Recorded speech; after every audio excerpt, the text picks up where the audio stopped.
Guys, there's been a massive development with the Flare token within the Flare community that I'm very interested in.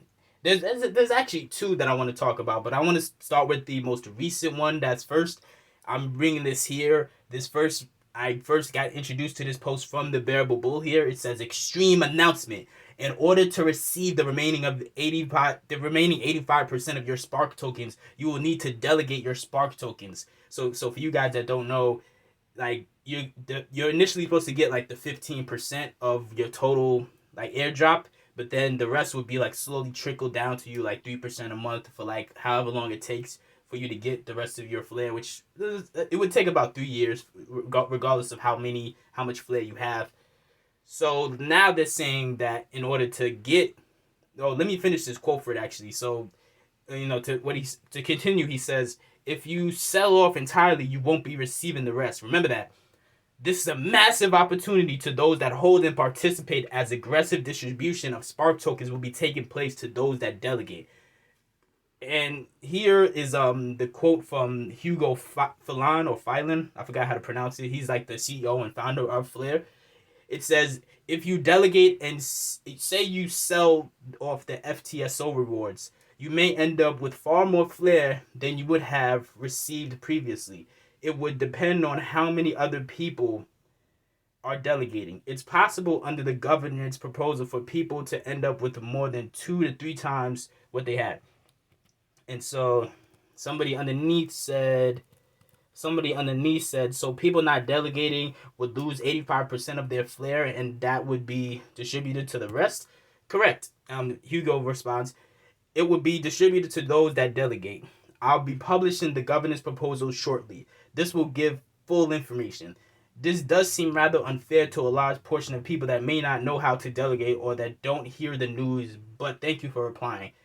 My saltiness has been reduced. Hugo then responds, regardless of the distribution mechanics, if someone doesn't know how to delegate and won't bother to learn, they aren't playing their part in the network and ultimately are a drag on the network. He is right. Because a lot of this stuff, you could look it up. You could look up tutorials. Like, there's people like Mickey B. Fresh and others who you could really break it down easy. A lot of this stuff in layman's term and really give you a good idea of how to actually go about doing this stuff. But so I think this is a good idea. I do, because it's doing several different things at once. Number one, it's incentivizing people to not sell their flare because they know if they sell it, they're going to lose the rest of it, which that would eliminate or really reduce the chances of a dump happening once people get their tokens. Because as we all know, when it comes to airdrops in crypto, it's usually leading up to the airdrop where the coin is peaking, the price is peaking, and then as soon as the airdrop is complete or as soon as the snapshot is complete, it just completely goes down the toilet. Look at what happened to Songbird a few months ago. It's the same thing. Like, it just went down the toilet. So I think this could incentivize people to take their time, not rush, just hold on to it, and actually also learn how to participate in the network. Like, it's intimidating to think about, but again, I'm sure that once we sit down, watch a tutorial, like I said, there's channels like Mickey B. Fresh where I'm sure he's probably gonna have tutorials if he hasn't posted any already. So we all could figure this out and actually make some money in the long term. Because again, it's not gonna hurt us to learn. At the end of the day, us learning is gonna allow us to make even more money passively because we're gonna be bringing in rewards from the FTSO system. So I'm excited about that. I think it's a good idea. And then it's also giving people who might not have big bags, it's giving them an opportunity to make up for it. Because at that point, there's a lot of people who sold their FLR already prematurely on BitTrue, on the platform BitTrue, because BitTrue was allowing people to basically sell like almost like a synthetic version of it, where it's just like an IOU version of the flare that they would be receiving on BitTrue. They were allowing them to sell it, so a lot of people sold it. Like, the price, a few weeks or months ago, or whatever, went as high as like $225. So a lot of people were selling their bags. I can't necessarily blame them. I didn't do it. And the main reason I didn't do it is because I didn't do my snapshot on BitTrue. I did it on Celsius. I wish I had just done it on my ledger. That was a mistake on my behalf, because now Celsius is going bankrupt. They're not letting people withdraw their crypto. But, I took the majority of my crypto off of Celsius. The only thing I had left was like maybe $20 worth of Songbird. But the main thing I was concerned with was my Flare. But there's also another announcement that I wanted to get into, which is the fact that there also is going to be a governor's proposal where they're going to allow people to vote on if they want their Flare to be redirected to a different address. I think that is major. Excuse me. I think that is major for people like me who we had our snapshot done on platforms, shady, corrupt, bankrupt platforms that there's no guarantee we'll get our money back if we just leave it up to them.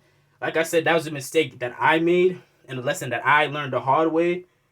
But the main reason I did it, of course, is because I was busy working and, I was just trying to kill two birds with one stone. And that, again, that's my fault. I didn't think it through.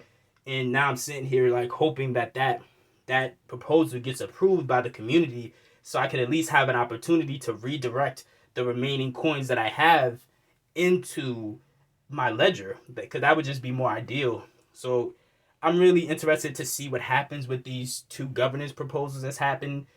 Also, Flare went live like a few days ago, so it's officially live. I know many of us were waiting. It went live a few days ago, and we've been waiting for like a year and a half, almost 2 years.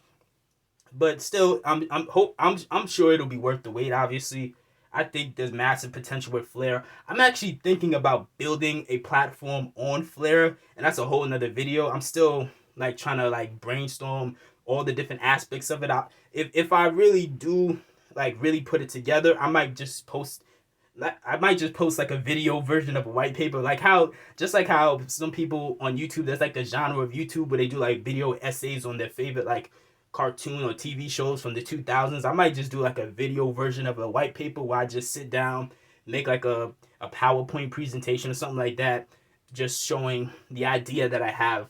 Because I was trying to figure out which platforms to do it on. I was trying to pick between Hedera Hashgraph and Flare. I think I might just go Flare, but I still would have to learn how to use Flare. There's already videos out to give you sort of the gist of how to like really build something on Hedera, but finding something on Flare is a little more difficult. I feel like the team needs to, especially in the coming months, needs to actually put out more educational videos to really help people understand how they could really build something of their own on that network, because many of these crypto projects that are out, they do allow you an opportunity to learn how to build something on their, in their ecosystem. Look at Cardano. You could, if you want, you could go, I don't know if it's still up, but at one point, not Alex, what was his name? Charles Hoskinson. He had like a free Udemy course where you could just learn how to, learn the code or whatever that they run for Cardano in case you wanted to build a platform on it. So hopefully Flare does the same thing. But some people, they're against this proposal some people are against both the proposals.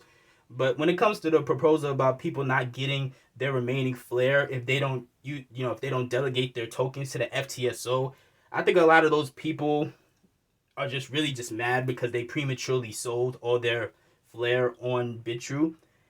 And that's on them. It is what it is. Like, it's tough.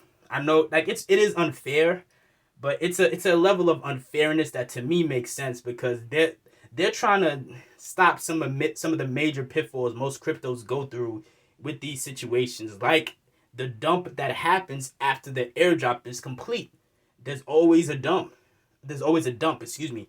Like, there's always a major correction within within the price of that crypto where it just completely collapses. So they're trying to stop that. I feel like a lot of people, they weren't really patient and they just prematurely sold. Even if I hadn't put my snapshot on Celsius, if I had did it on my ledger or on BitTrue, I still wasn't interested in selling my Flare, because I'm like, look, Flare's not even officially out yet, so let me just take my time and see how it plays out. But we are almost there when it comes to getting our Flare. I believe they said it, like when I was reading the blog for Flare, I think they said once it goes live, we should be getting our Flare tokens. We should start receiving them within, like, I think it said like 8 weeks, more or less.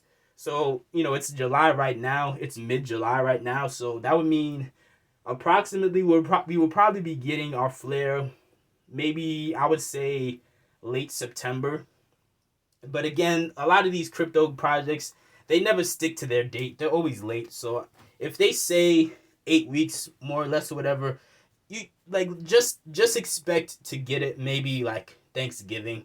Like that's what I'm thinking. I'm thinking maybe we get it Thanksgiving at least. But hey, let me know what you guys think about the these two proposals. What do you think about these proposals? Do you think these proposals will help people? Do you think these proposals are useful? Do you think they make sense? Are you gonna vote in favor of these proposals, or are you gonna vote against them? Let me know in the comment section below.